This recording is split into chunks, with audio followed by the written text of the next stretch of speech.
भगवान श्री राम से राहुल गांधी की तुलना करने पर कांग्रेस के वरिष्ठ नेता सलमान खुर्शीद सवालों के घेरे में हैं। तूल पकड़े जाने पर सलमान ने बाद में सफाई दी कि उन्होंने तुलना नहीं की, बल्कि उपमा या एनालॉजी के तौर पर ऐसे शब्दों का इस्तेमाल किया।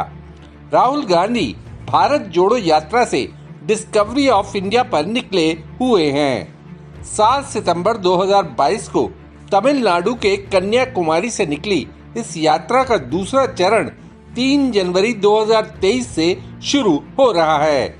इसमें यूपी के गाजियाबाद, बागपत, शामली जैसे 3 जिले, हरियाणा, पंजाब, जम्मू कश्मीर के हिस्से शामिल रहेंगे। राहुल गांधी की इस यात्रा में यूपी का बहुत छोटा हिस्सा शामिल किए जाने पर सलमान खुर्शीद से 27 दिसंबर को सवाल किया गया। जवाब में सलमान ने कहा, भगवान राम की खड़ाऊ बहुत दूर तक जाती है। कभी कभी जब कहीं नहीं पहुंच पाते हैं तो भरत उनकी खड़ाऊ लेकर उन स्थानों पर जाते हैं। इसी तरह उनके खड़ाऊ लेकर हम यूपी में आए हैं। अब वे खड़ाऊ आ गए हैं तो राम जी भी आएंगे। सलमान खुर्शीद ने राहुल गांधी के लिए सुपर ह्यूमन, ठिठुरा देने वाली ठंड में हाफ टी शर्ट पहनने वाले योगी, तपस्वी जैसे शब्दों का भी इस्तेमाल किया। हालांकि सलमान खुर्शीद ने बाद में उसी दिन मेरठ में सफाई दी, मैं कौन होता हूँ तुलना करने वाला। कोई इंसान भगवान के मार्ग पर चल रहा है, कोई इंसान बहुत ऊंचाई पर पहुंचता है तो उसकी तारीफ कैसे की जाती है। भगवान समान हो गया है, यही कहा जाता है ना। अब सलमान खुर्शीद ने ऐसा बयान क्यों दिया जिसमें उपमा के तौर पर ही सही राहुल गांधी को भगवान राम समान और खुद को भरत समान बताते नजर आए।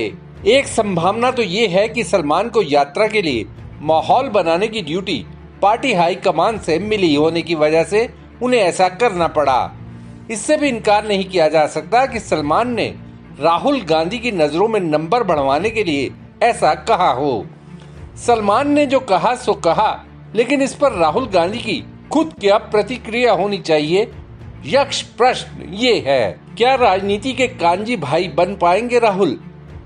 राहुल गांधी भारत जोड़ो यात्रा के दौरान नियमित रूप से संवाद भी कर रहे हैं। इसी कड़ी में उन्होंने मुंबई में एक इंटरव्यू में कहा कि उन्हें पप्पू नाम से बुलाए जाने में कोई आपत्ति नहीं है, क्योंकि ये विरोधियों के प्रोपेगेंडा का हिस्सा है। कभी उनकी दादी इंदिरा गांधी को भी गूंगी गुड़िया कहा गया। बाद में उन्हें ही दुनिया ने आयरन लेडी के तौर पर जाना।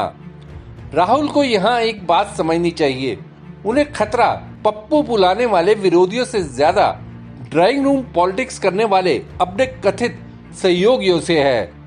राहुल खुद को आम इंसान का नुमाइंदा बताते हैं, व्यक्तिवाद को नकारते हुए संगठन को सबसे ऊपर बताते हैं, कॉरपोरेट की तरफ झुकी नीतियों की मजम्मत करते हुए गरीब गुरबों, आदिवासियों आदि के हक की बात करते हैं।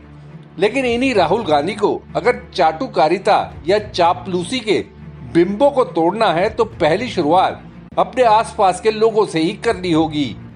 सलमान खुर्शीद जैसों को समझाना होगा कि वो उनके लिए भगवान राम, सुपर ह्यूमन, योगी, तपस्वी जैसे शब्दों का इस्तेमाल ना करें, क्योंकि वो कोई महामानव नहीं बल्कि हार्ड मास के आम इंसान की तरह देश के उस शख्स के लिए सबसे पहले आवाज उठाना चाहते हैं जो सबसे निचली पायदान पर खड़ा है। यहाँ अभिनेता परेश रावल की 2012 में रिलीज हुई एक film OMG, oh my God का जिक्र करना चाहूंगा।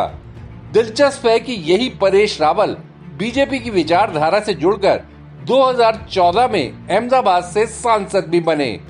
परेश रावल ने इस फिल्म में कांजी भाई का रोल किया था, जो धर्म और चमत्कार के नाम पर कुछ पाखंडियों की ओर से अपने फायदे के लिए चलाई जा रही दुकानों के खिलाफ लोगों को जागृत करता है।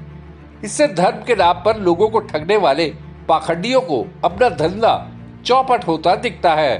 वो ऐसा षड्यंत्र रचते हैं कि कांजी भाई को हमेशा के लिए गायब कर उन्हें ही कांजी प्रभु के तौर पर स्थापित कर दिया जाए, उनके मंदिर और मूर्तियां बनाई जाएं।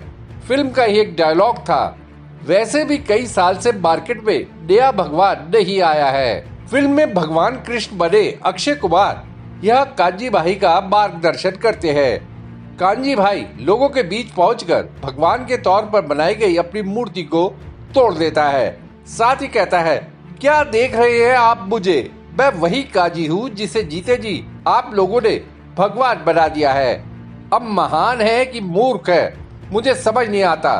अरे जो इंसान आपको समझाते समझाते थक गया कि धर्म का धंधा मत करो, उसी को भगवान बनाकर आपने धर्म का धंधा शुरू भी कर दिया। क्या राहुल गांधी बन पाएंगे राजनीति के असल कांजी भाई? डायपर्स और पॉलिटिशियंस में क्या समानता होती है? दोनों को रेगुलरली चेंज करने की जरूरत होती है, वो भी एक ही वजह से। देश टाबा के लिए खुशदीप सहगल की रिपोर्ट। आपको ये वीडियो कैसा लगा, या अगर आपके दिमाग में कोई सवाल है तो कमेंट बॉक्स में जरूर बताइएगा। वीडियो पसंद आया तो लाइक शेयर करना ना भूलिएगा। आपने देशनामा को सब्सक्राइब और नोटिफिकेशन के लिए घंटी वाला बटन दबा ही दिया होगा। फिर मुलाकात होगी आपसे, तब तक के लिए नमस्कार।